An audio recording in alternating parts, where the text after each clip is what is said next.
बिस्मिल्लाहिर्रहमानिर्रहीम। आज का मौजू औरत और मर्द की नमाज की अदायगी में फ़र्क। बरादरान इस्लाम, मर्द और औरत की नमाज की जो अदायगी की हालत है, यानी रफ़ा यदैन की हालत, सजदा करने की हालत और तशहुद पे बैठने की हालत, मर्द की और औरत की मुख्तलिफ हालतें हैं। इस सिलसिले में इब्न अबी शैबा की रिवायत नंबर 2794 अन बुकैर इब्न अब्दुल्लाह इब्न अल-अशज अन इब्न अब्बास रदियल्लाहु ताला अन्हुमा अन्नहु सुइला अन सलातिल मरअा फ़क़ाल तज्तमिउ व तहतफ़िज़ु। हज़रत बुकैर बिन अब्दुल्ला रहमतुल्लाह अलैह कहते हैं कि हज़रत अब्दुल्लाह इब्न अब्बास रदियल्लाहु ताला अन्हु से औरत की नमाज के बारे में सवाल किया गया कि औरत नमाज कैसे पढ़े। तो हज़रत अब्दुल्लाह इब्न अब्बास रदियल्लाहु ताला अन्हुमा ने इरशाद फरमाया कि औरत नमाज पढ़ते वक्त अपने जिस्म को सुकेड़ ले और जिस्म को मिला कर रखे, और रफ़ैदैन की हालत में औरत अपने हाथों को सिर्फ छाती तक उठाएगी।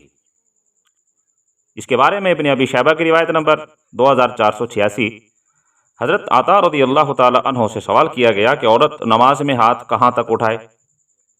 तो हज़रत अता रहमतुल्लाह अलैह ने फरमाया कि औरत नमाज में रफ़ैदैन करते वक्त अपने हाथों को छाती के बराबर उठाए। और इसी तरह सजदे की अदायगी में भी फ़र्क है। इब्न अबी शैबा की रिवायत नंबर 2797 हज़रत हसन रदियल्लाहु ताला अन्हु फरमाते हैं कि औरत सजदों में अपने जिस्म को मिलाकर रखेगी। और इब्न अबी शैबा की रिवायत नंबर 2798 अन इब्राहीम क़ाल इज़ा सजदतिल मरअा फलतल्ज़क़ बतनहा बिफ़ख़िज़ैहा वला तरफ़अ अजीज़तहा वला तुजाफ़ी कमा युजाफ़िर रजुल। हज़रत इब्राहीम रहमतुल्लाह अलैह फरमाते हैं कि औरत जब सजदा करे तो अपने पेट को अपनी रानों से मिलाकर रखे।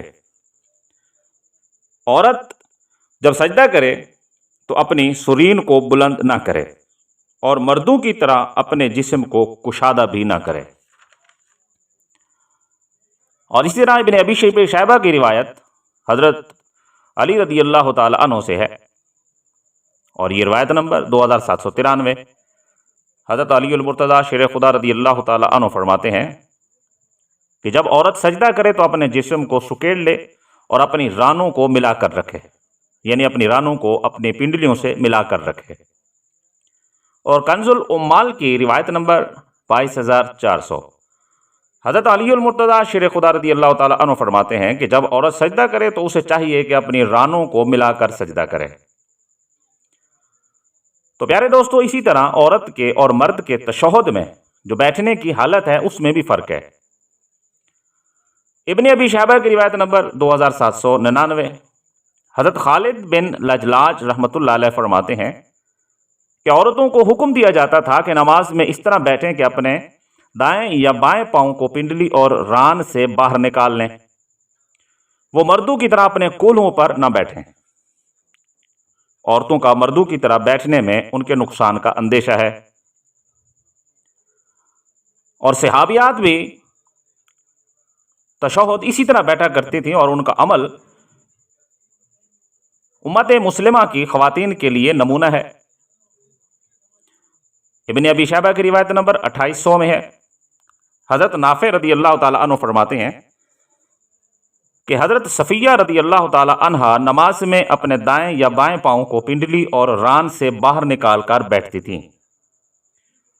और इब्न अबी शैबा की रिवायत नंबर 2805 हज़रत नाफ़े रदियल्लाहु ताला अन्हु फरमाते हैं कि हज़रत अब्दुल्ला इब्न उमर रदियल्लाहु ताला अन्हुमा की औरतें अपने दाएं या बाएं पाँव को पिंडली और रान से बाहर निकाल कर बैठती थीं। वल्लाहु आलमु बिस्सवाब।